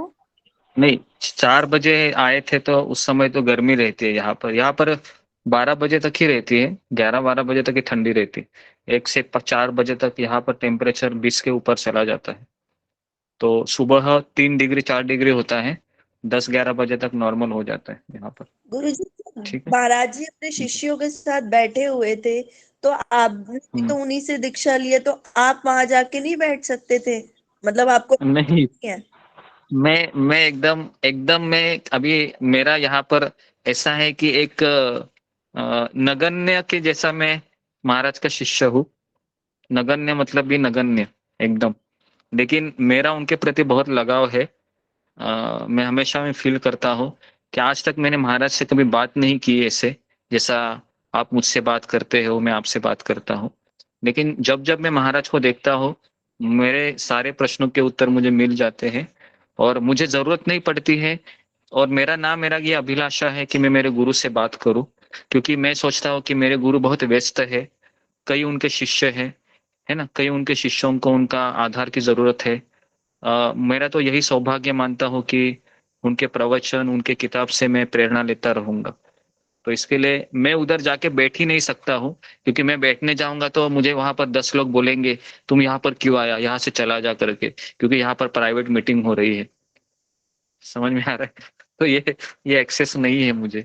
लेकिन फिर भी मुझे मैं इसके लिए दुखी भी नहीं होता हूँ। मैं हमेशा बस मैं यही सोचता हूँ कि मेरा सौभाग्य है कि ऐसे व्यक्ति का मुझे एट लीस्ट कृपा मिला, बस। तो उसके आधार पे ही पूरा ज़िंदगी में जी सकता हूँ। ओके? जी, इस तरीके गुरुजी, से। एक प्रार्थना है, जब भी वो दिल्ली आए तो आप हमें जरूर बताएं। जी, जी। दिल्ली, मायापुर ऐसे वो मायापुर में अभी जाने वाले हैं, ऐसा सुना है। तो शायद ऐसा हो सकता है कि जो लोग यात्रा में आने वाले हैं, है ना? उनको राधानाथ महाराज का दर्शन मिल सकता है। क्योंकि महाराज मायापुर जाने वाले हैं, इतना सुनने में आया है ना? गुरुजी, तो बेलगाम में भी आने वाला है। कर्नाटक में कल एक भक्त बोल रहा था इस्कॉन मंदिर के हाँ। कि राधानाथ स्वामी जी आने वाले, जी, ऐसे जी। सुना है ना, लेकिन परफेक्ट नहीं बोला कि आएंगे। तो रविवार को जी। संक्रांति के दिन उनका राधा कृष्ण का वो पुष्प अभिषेक होने वाला है, तो उस दिन आएंगे हाँ। ऐसा करके बोला है, लेकिन क्या हाँ, हाँ। पता। बेलगाँव में आ सकते हैं, क्योंकि बेलगाँव उनका एक्सटेंशन सेंटर है। क्योंकि राधा गोपीनाथ मंदिर के बाद बेलगाँव ही वो मंदिर था जो बना था। तो महाराज वहाँ पर आएँगे ही आएँगे, क्योंकि बेलगाँव ये महाराज का एक क्या बोलते हैं, एक कर्म क्षेत्र है। महाराज ने वहाँ पर बहुत समय दिया है बेलगाँव में। तो बेलगाँव में आने के चांसेस ज़्यादा है। उसके बाद मायापुर आने के चांसेस ज़्यादा है। दिल्ली और ये साइड ऐसा है कि महाराज उसके ज़ोनल सेक्रेटरी नहीं है। महाराज के अंडर केवल जो महाराष्ट्र के बहुत सारे मंदिर हैं और वहाँ पर गुरुजी महाराज यहाँ जाके के तो ले जाते गोपाल कृष्ण दास गोस्वामी हैं। जी हाँ, है ना? गोपाल कृष्ण जी जी। महाराज है वह दिल्ली और गुड़गांव, उसके बाद न्यू द्वारका, यहाँ के सारे जितने भी मंदिर हैं ये गोपाल कृष्ण महाराज के अंडर आते हैं। राधानाथ महाराज के अंडर केवल 5-6 ही मंदिर आते हैं जो वहाँ पर जाया करते। लेकिन मैं चाहता हूँ कि एक समय हम यहाँ पर भी यात्रा निकालेंगे गोवर्धन इको विलेज में, जब राधानाथ स्वामी महाराज रहेंगे, तब आप वहाँ पर आ जाना, है ना? 2 दिन 3 दिन के लिए। इच्छा ओके। है। गुरुजी, वृंदावन में नहीं आएंगे महाराज जी? वृंदावन में भी नहीं आते हैं मोस्टली। वृंदावन के भी जितने शिष्य हैं अभी मायापुर जा रहे हैं महाराज को देखने के लिए, क्योंकि महाराज अभी वृंदावन भी एक्चुअली महाराज के अंदर नहीं आता है। वृंदावन ये गोपाल कृष्ण महाराज के अंदर आता है। तो ठीक है, कोई बात नहीं। जहाँ पर भी हम महाराज का किताब सुन रहे हैं ना, वही काफी है। मुझे तो ऐसा ही लगता है। देखिए ना, महाराज की किताब से कितना हमें ऐसा लग रहा है कि महाराज मेरे बगल में ही खड़े हैं। मुझे तो ऐसा ही हाँ लगता है। हाँ हाँ जी गुरुजी, जी गुरुजी, बिल्कुल लग लगता रहा है, है। गुरुजी ऐसे ही बिल्कुल लगता है। लगता है, लग नहीं हम रहा लोग कि उनके हम आपसे साथ ही दूर हैं। है। जी, तो इसके लिए इतना आप व्यक्तिगत संघ की अभिलाषा मैं तो कभी नहीं करता हूँ, क्योंकि व्यक्तिगत संघ मिले या ना मिले, हमें केवल महाराज के प्रवचन है, उनका सानिध्य है, उनको दिखाई दिया तो भी बहुत हो गया। जैसे कल मैंने देखा तो मुझे ऐसा लगा कि मैंने जिंदगी भर का मेरा सपना पूरा हो गया। अभी मुझे नहीं भी दिखाई दे तो भी चलेगा। इस तरीके से। ओके, तो मैं यहाँ पर रुकता हूँ, समय ज्यादा हो गया है। हरे कृष्णा कृष्णा कृष्ण कृष्णा हरे हरे हरे कृष्ण गुरु जी हरे हरे हरे राम हरे राम हरे राम हरे हरे प्रणाम प्रणाम गुरु जी कृष्णा पंचांग सभी प्रणाम भक्तों गुरु को जी सभी राम भक्तों को पंचांग हरे प्रणाम कृष्ण गुरु सभी भक्तों को पंचांग हरे प्रणाम कृष्णा हरे प्रणाम गुरु जी पंचांग प्रणाम रागिनी माता जी पंचांग प्रणाम हरे कृष्णा कृष्ण माता जी पंचांग प्रणाम हरे कृष्ण श्यामा माता जी पंचांग प्रणाम हरे कृष्ण विष्णु माता जी पंचांग प्रणाम। हरे कृष्ण माता जी पंचांग प्रणाम मैडम अमुनी माता जी पंचांग प्रणाम पंचांग प्रणाम सभी माता जी पंचांग प्रणाम माता जी पंचांग माता जी माता जी पंचांग प्रणाम